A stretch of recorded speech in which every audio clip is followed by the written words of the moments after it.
Alright, what's going on, guys? I've been seeing some of the feedback in the comments, and I appreciate everyone who is enjoying these stories. I just wanted to say real quick that I made a new channel, which is where I'll be uploading my Dead by Daylight content and my music. So if you want to check that channel out or just give it a sub, that would be appreciated. And the first link will be in the description. Alright, let's get into the video.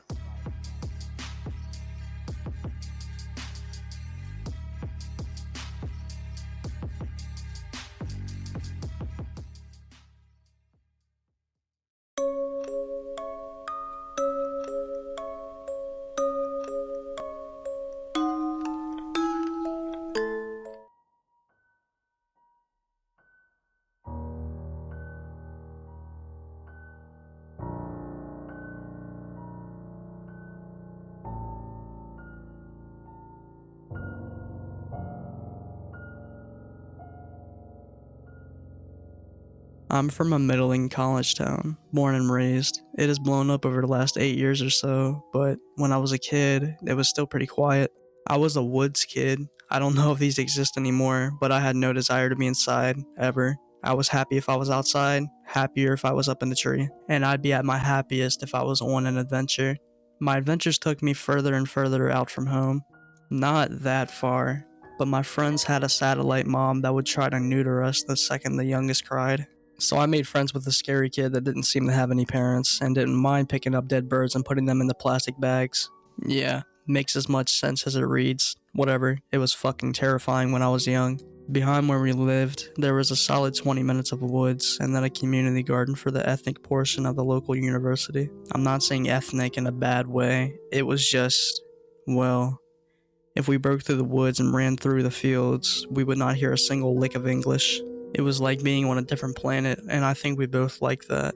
I certainly did. Past the garden plots were a broken down farmhouse and what was definitely a playhouse of yesteryear. The farmhouse was dark and full of sharp things. I gave up on going more than 4 steps in when one of the neighborhood kids stepped on a nail and we had to carry him to the nearest culvert by home. The playhouse was ours though, safe, small, and a little scary. We'd bring the neighborhood girls out and eat awful sandwiches like we were the goddamn kings of the world. So, dead girl, right? Dilapidated playhouse was my damn castle. It was pretty early, gonna say 8 a.m. or so. I'd always preferred the earliest cartoons, droids on sci-fi, Mighty Max at 7, so I was out and about. I think generally angry at everyone else for not being awake also. Nothing happening, so I was off to my favorite haunt, skip across the crappy dam, duck under the stupid high fence, home free. No idea what I was planning on doing with my day. I had my stupid little league bat for trouble. I was cool as shit. I duck under the briars near the playhouse and I see feet. I keep crawling forward. I really wish I hadn't have done this. I'm in the playhouse and a girl is in there and she is pale and blue and not moving.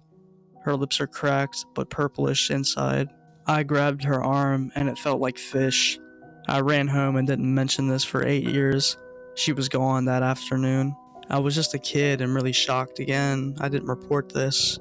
I feel like a jerk now, but imagine yourself substantially dumber and out for a morning jaunt, and then you just find a dead body.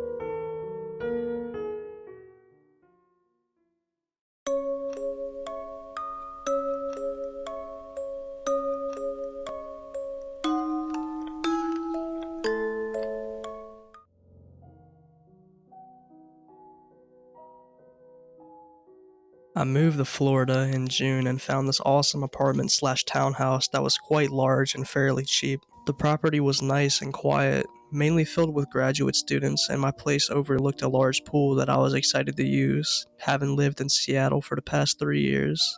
Well, I have a habit of looking out my large window upstairs in the morning before heading out to take care of my horse at 7 a.m. And most of the time there was no one there except for a man that did Tai Chi fairly regularly. About 2 weeks after I had moved in, my ex-boyfriend had slept over the next morning. We got up and we were ready to take care of the horses, and while he was in the bathroom, I look out the window.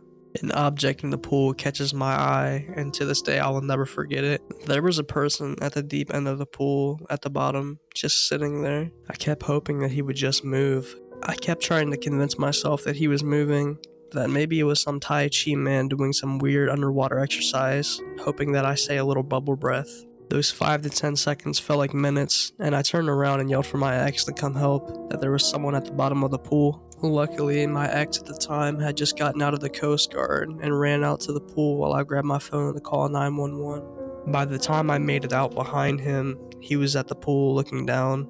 He told me to stop, that the man was already dead. He didn't want me to see, but proceeded to push the man over to the shallow end of the pool and pull him out. The guy's body was in a fetal position, stuck in rigor mortis. As I was trying to tell the dispatcher about him, he let out an awful death groan and blood poured out of his mouth. It was horrific. The dispatcher kept trying to convince me to give him mouth to mouth and wouldn't believe me when I said that he was dead. Long dead. She finally shut up when my ex took the phone and told her because he didn't have a CPR mask and there was blood in the man's mouth and that he didn't feel comfortable giving him CPR. Soon there were fire trucks and police everywhere. Some dick cop started asking us if we knew the kid and why we had pushed him into the pool. Got interviewed by detectives and everything. Turned out the kid was a grad student who had a habit of going swimming at night, which you weren't supposed to do because there were no lights in the pool, and dove into what he thought was the deep end, but was right on the edge. He hit his forehead and broke his neck. He was only 25 and from China. The most fucked up thing was the apartment complex didn't clean out the pool right away or really close it down. So I came back a few days later after calming down at my ex's to find a pool had been used. No one understood why I refused to go near that pool afterwards.